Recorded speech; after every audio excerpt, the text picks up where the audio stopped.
and establish access routes for equipment. Conduct a thorough site survey. Mark pile locations accurately based on drawings and specifications.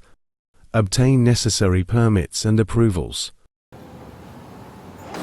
Mobilize the hydraulic rotary rig and supporting equipment, concrete pump, mixer, etc. to the site. Position the rig strategically according to marked pile locations, ensuring level platform and stability. Set up auxiliary equipment and ensure proper connections for power, water, and communication. In loose or unstable soil, perform a pre-bore with a smaller diameter auger to install a temporary casing for initial stability. Drive the casing to the required depth or refusal using the rig's hammering or vibration capabilities. Install a guide casing with the appropriate diameter to control the borehole diameter and prevent soil collapse. Drive the casing to the required depth or refusal using the rig's hammering or vibration capabilities. Ensure the casing remains vertical and stable throughout the drilling process. Bentonite slurry circulation. Continuously circulate bentonite slurry during drilling to stabilize the borehole walls, lubricate the auger, and remove cuttings. Monitor and adjust the slurry properties: density, viscosity, check at regular interval, and the ideal density should range from 1.05 to 1.1 m. If it falls outside this range, add bentonite slurry powder as needed to ensure proper performance. However, fixing the bentonite quantity per pile is not practical as it depends on many factors as mentioned. Select the appropriate auger size based on the pile diameter and soil conditions.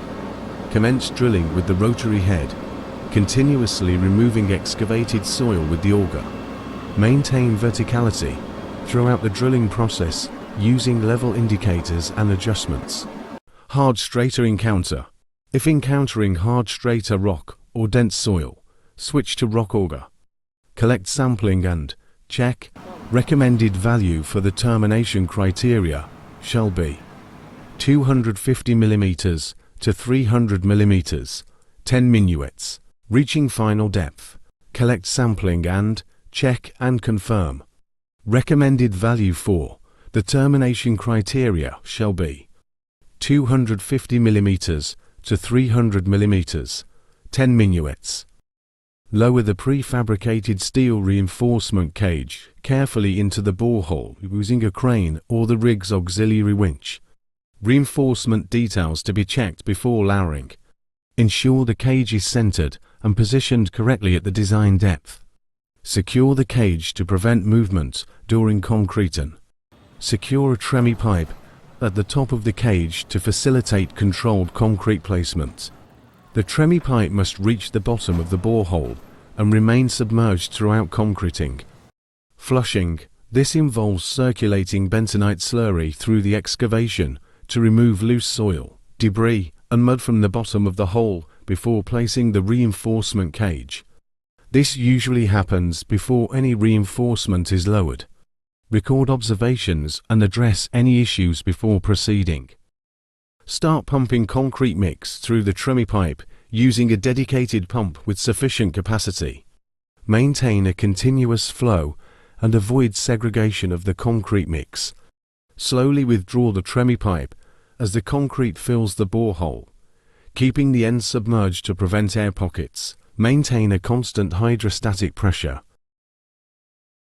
If used, withdraw the guide casing carefully after the concrete sets sufficiently, minimizing disturbance to the pile.